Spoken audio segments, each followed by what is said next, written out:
देखें, product research जो आप कह रहे हैं कि प्रोडक्ट रिसर्च करें, उसके बाद जो as as we all know कि जी next phase is sourcing. Yes. आप कहीं पर भी बैठे, देखिए रजिस्टर तो एज ए सेलर हम कहीं से भी कर सकते हैं पाकिस्तान में बैठकर, और आपके लिए पूरा पाकिस्तान का एवेन्यू ओपन हो जाता है टू सेल।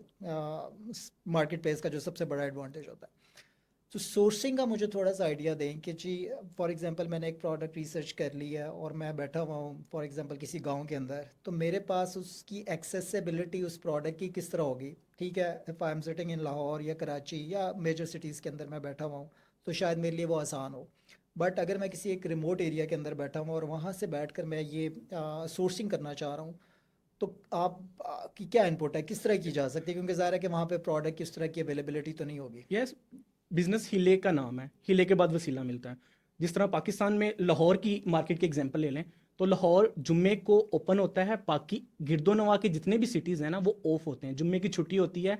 बाकी शहरों से सारे ताजर लाहौर के दिन जुम्मे के दिन लाहौर से परचेजिंग करने आते हैं।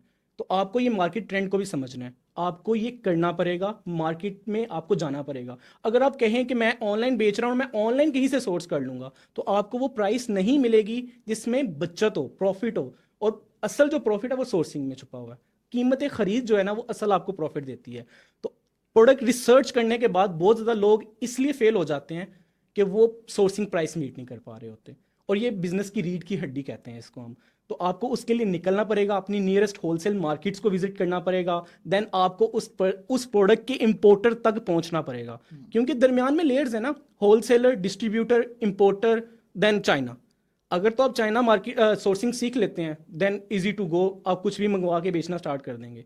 अगर आप चाह रहे हैं कि मैं लोकली करूं और मेरी कम इन्वेस्टमेंट हो, देन आपको ये लेयर्स को कट करना पड़ेगा, देन आपको प्रॉफिट बचेगा, आपको मार्केट से ही जाके इंपोर्टर मिलेगा।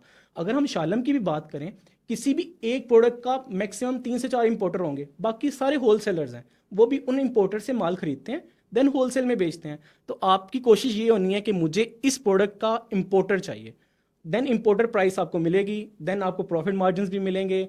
और देन ही आपकी जो एक कहते हैं ना कि आपको बंडल ऑफ रुपीस एक पैसा आएगा, पैसा बनता हुआ नजर आएगा, वो इसी तरह से नजर आएगा।